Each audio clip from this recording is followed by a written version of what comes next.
Sean Strickland beats Israel Adesanya. How?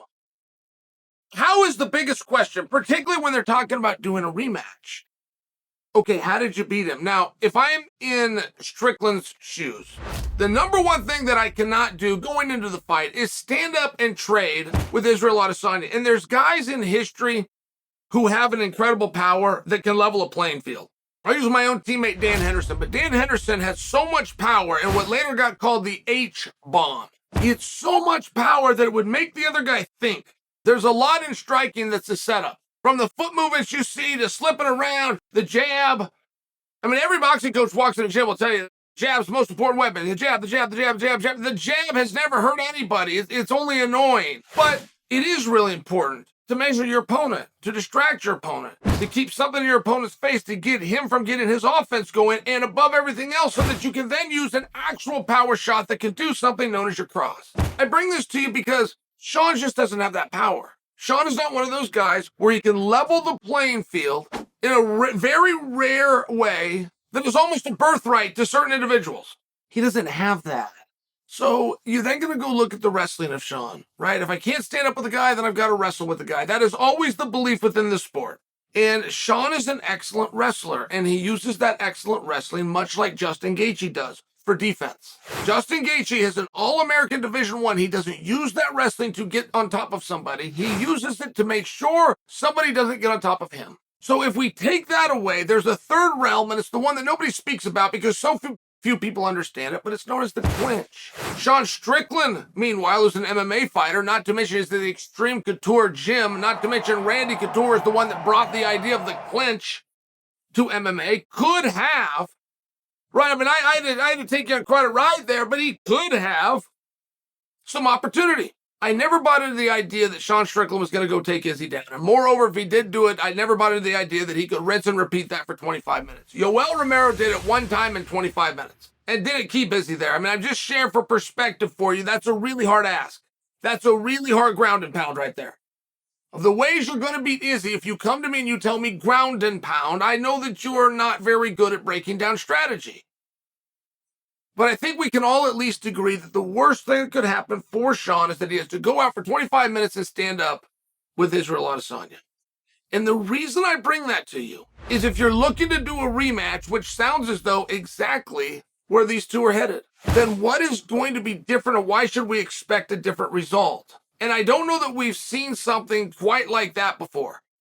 I can think of times where this great striker got taken down and it was a surprise, and I bet you he can't do that again. I've seen that. Or I've seen great grapplers, but they end up the guard and they get a triangle put on them. Like, I can play the same game the same way that you guys can, but I don't know of a time when somebody that had a distinguished career in one specific art lost 25 minutes against an opponent that had no time within that art. If we were to redo it, I believe that Adesanya will be the favorite next time. In fact, before I sat down here with you guys, I went to DraftKings to see if they had a hypothetical a lineup yet, and they do, and Adesanya is the favorite, but it's close. DraftKings right now, it's minus 120 for Izzy, it's plus 100 for Sean Strickland. That's as close to even money as I know how to speak. That would technically make Izzy the favorite, but that's as close to even money as you're going to be able to get. What happened to 6-1? Oh, where did that go? It's the same two guys doing the same two things. What is it that you saw if you're making a line at DraftKings? Or moreover, what is it that you missed? What is it that you wanted to see? Did you want to see Izzy doing what most guys that lose the title do, which is to hold their hand and say they need some time off? This thing's been broken for 2 months. I just didn't want to let this crowd down. That historically is what most guys would do. Did you want him to put his foot up when he's at the press conference and have a big thing of ice on it? And then people ask him what's wrong with it. He says, oh, it's nothing. It'll be gone by morning, right? Letting the world know he's hurt while showing the world it doesn't matter that he's hurt. I mean, these are generally how these stories are told. This is generally how this is done. I don't think we've seen anybody be a man about it like Adesanya that says this belt, this thing here is no longer mine. It now belongs to you. Have a nice night. It's a very interesting spot. So then, and that quite literally happened at the press conference. Quite literally, Izzy walks out, grabs the microphone, tells the media members, I'm going to go be with people who love me, puts the microphone down left, and then Eugene Berryman came out and did the interview. Do you understand the problem with that? wherever Izzy's going and whoever qualifies is the people that love him, we now know who doesn't. That's his coach, because his coach is right here doing the interview. I mean, right, like, things got a little bit weird. I understand that this was for theater, but it would be a question if you went back to the drawing board and now you're the challenger, which he is, and you're going to go and redo it. What does that training camp look like? And I know so many guys that they will bring in the great grappler. They're going to fly in from Brazil, this grappling coach. They're going to learn how to get up off the bottom. It was nothing like that. It was your absolute best, your bread and butter, your number one thing. So what is it you do differently? Sean Strickland spoke on it. He said, I felt like he wasn't even trying. He said he wasn't hard. I felt like he wasn't trying. Strickland then said, and I'll add, this is an exact quote, he said, he was worse than some of my bad sparring partners. So I'll ask you guys again. There wasn't an injury, at least one that's not going to be disclosed to us. Has he fought too often? This was Izzy's fourth fight since July of last year.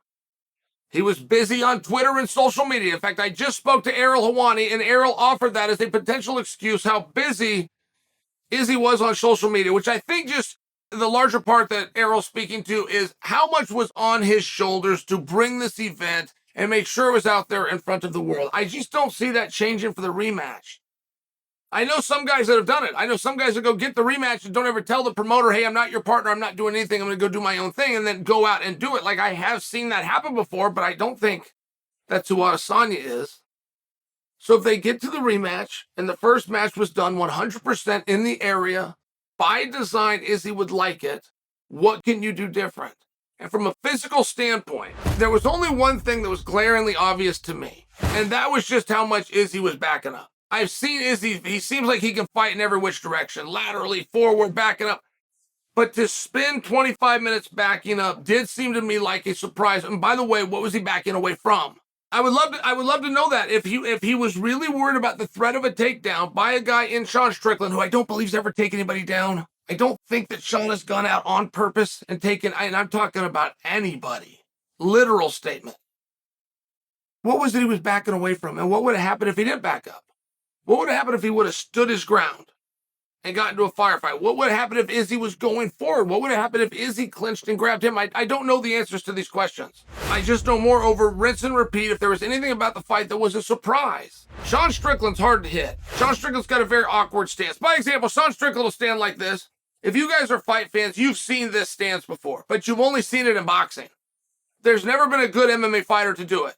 Well, as a matter of fact, you want to be literal, there's been two in history, Chuck Liddell and Sean Strickland. They are the only guys that have even gotten close to championship matches, let alone the belt, that stand like this. It's very awkward. Sometimes when you have an awkward guy, you just got to feel him one time. You feel him one time, it takes the masks off, you're ready to go.